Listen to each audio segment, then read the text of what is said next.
Uma das consequências de tempos de crise econômica, política ou por tragédias naturais são as migrações. Milhões de pessoas deixam as terras natais em busca de uma vida melhor, mais segura. Mas quais as consequências dessas migrações? Como está a situação dessas pessoas no mundo? Como o Brasil se insere nesse quadro? E quais as perspectivas para os próximos anos? É sobre isso que vamos falar hoje no Horizonte Notícia Entrevista, numa conversa com o professor Duval Fernandes, da pós-graduação em Geografia da PUC Minas. Seja bem-vindo, obrigada pela presença, professor. Eu que agradeço, Fernanda. Bom, vamos começar falando aí desse aspecto geral do caso. O que são essas migrações? Por que elas acontecem? A gente sabe que há casos específicos para cada país, mas no geral. Bom, no geral, todo movimento, né, saindo de um país para o outro, já que nós estamos falando de migração internacional, pode ser considerado uma questão migratória. É claro que cada caso é específico. Um refúgio é uma migração, mas lógico que a pessoa saiu forçada do país dele, ou por uma perseguição religiosa, perseguição econômica, ou mesmo questões naturais, como é o caso dos haitianos após o terremoto de 2010. Então, todo esse aspecto faz um conjunto dos imigrantes ou que fazem migração e emigração, entrada no país e saída de um país. Pois é, o senhor citou aí a questão do refúgio. Imigrantes, refugiados, a diferença é isso? É a pessoa ser forçada a sair? No caso do refúgio, está relacionado que a pessoa teve que sair do local onde ele estava por uma questão de uma perseguição que colocaria a vida dele em risco. E, evidente, o país que o recebe analisa a solicitação de refúgio e, dentro de normas internacionais, concede ou não o refúgio a essa pessoa que fez a solicitação. A gente sabe que há fluxos migratórios históricos e alguns que estão mais em voga atualmente. Quais são eles? Bom, nós sabemos aí, no aspecto, olhar, né, pegando o Brasil, nós temos a migração alemã, italiana, portuguesa, né, que é histórica mesmo da colonização, e depois nós temos o processo de saída dos brasileiros, que isso acontece mais ou menos lá pela década de 70, 80 e vai até a crise econômica de 2008. E aí, nesse momento, nós começamos a receber imigrantes do Brasil. Então, é sempre um movimento de entrada e saída. Não há como fazer uma previsão de que, efetivamente, esse país vai ser sempre um país de imigração ou de emigração. Hoje, nós podemos dizer que o Brasil é um país de imigração, emigração e trânsito, porque tem as pessoas que vêm, ficam um tempo, mas seu projeto migratório é ir para um outro país. Chegam aqui, conseguem alguns recursos para a próxima etapa da sua viagem. Que países são mais afetados atualmente com essa situação? Bom, no caso da América, né, da América Latina, nós temos muitos, né, ainda mais protegidos ou utilizando o acordo Mercosul, que permite o livre trânsito. Tem a relação, por exemplo, dos bolivianos com o Brasil, com a Argentina, com o Paraguai. Temos as saídas de brasileiros para outros países, tem os peruanos que vêm para o Brasil, tem a questão da Colômbia, né, que aí sim é um caso de imigração, mas também da questão do refúgio. E no caso brasileiro, analisando somente aqui a América do Sul, sim, a questão venezuelana, né, que são os venezuelanos que estão chegando ao Brasil de uma certa maneira fugindo da situação econômica que está submetido o país e vem buscar até mesmo condições de sobrevivência, já que falta até mesmo alimento na Venezuela. E tem casos aí graves que a gente vê noticiando aí todos os dias sobre a questão do Oriente Médio, sírios, como é que está isso? Isso efetivamente é uma questão de um conflito, né, armado que leva o volume de pessoas fugindo do seu país, saindo. O país realmente há uma guerra civil, né, que não é só o lado A contra o lado B, mas várias facções lutando por seus interesses, apoiados por determinados grupos ou países, né, tanto do Oriente como do Ocidente, e com isso as pessoas estão saindo para tentar manter a sua vida, né, deixando tudo para trás e indo buscar melhores condições. Há o grande fluxo para a Europa, né?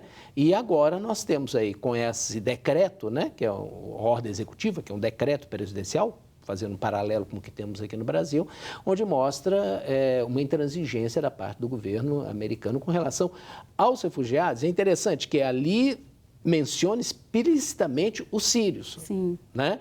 E se a gente olhar um pouco, os Estados Unidos está envolvido nessa guerra como até talvez um daquele que causou toda essa situação quando fez a invasão no Iraque, né? Então, eles são responsáveis por isso e agora eles negam essa responsabilidade, né? Impedindo a entrada de refugiados. E olha que nós estamos falando de refugiados.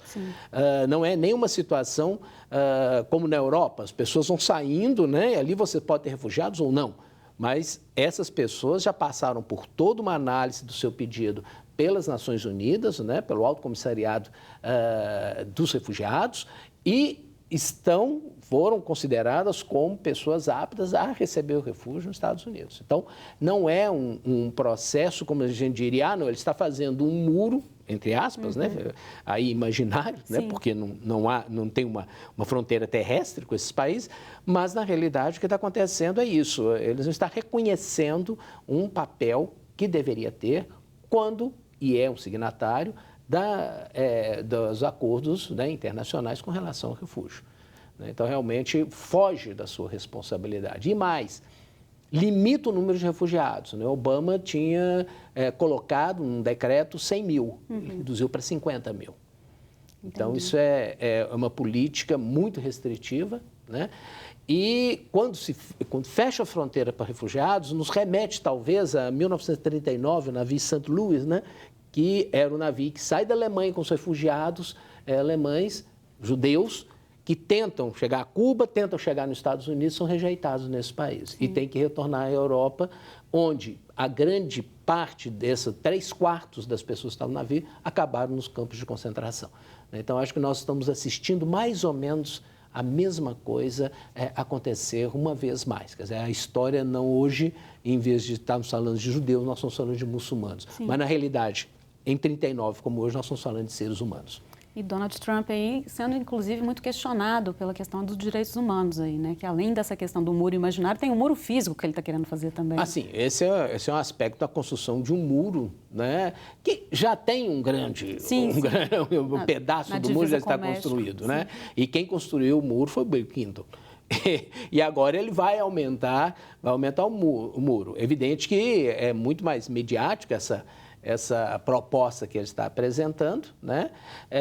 Como se isso fechasse fronteiras, criar muro fronteira. Pelo contrário, tornam cada vez mais rentável o tráfico de pessoas, porque com mais dificuldades coloca, mais caro fica o tráfico e aí mais dinheiro chega às mãos desses traficantes, que hoje, no caso da Europa, já se avalia que na Europa o tráfico de pessoas está mais rentável que o tráfico de drogas. Nossa, mãe. E a gente leva também a essa questão dos brasileiros que buscam também os Estados Unidos, que isso é grande, a gente vê também sempre notícias de pessoas que morrem, pessoas que são presas, né? Se a gente fizesse uma comparação entre o número de estrangeiros no Brasil e brasileiros fora, nós temos o dobro de brasileiros que estão fora do Brasil do que os imigrantes. Nós falamos aqui, talvez, os imigrantes, 1 milhão e pouco. Os brasileiros tem várias estimativas, porque não são estimativas corretas, mas fala de 2 milhões, 3 milhões. Então, nós temos muito mais brasileiros fora do que estrangeiros no Brasil. E, com isso, os Estados Unidos, é claro, é o local onde se busca, né, é o sonho americano, que está a ser muito presente, e realmente essas pessoas serão afetadas, né? Lógico, porque a criminalização da migração, como é feita nos Estados Unidos, se você está irregular no país, você está cometendo um crime. No caso, por exemplo, do Brasil, você está irregular, você não está cometendo um crime, é simplesmente uma questão administrativa, né? Você está fora de uma norma administrativa, então você pode buscar mecanismos para corrigir isso. Nos Estados Unidos, não, isso daí já é um ato criminal, então é a criminalização da migração. Então, nós voltamos a um momento do passado em que realmente nós temos uma situação de criminalização do imigrante e agora se aponta o dedo, né, para uma determinado grupo e mais, quando se coloca nessa ordem executiva que a religião será um dos critérios primordiais para a concessão do refúgio, você está começando agora a discriminar as pessoas por determinadas coisas. Se a gente fala em religião, nós temos a católica, nós temos muçulmano, nós temos judaísmo também.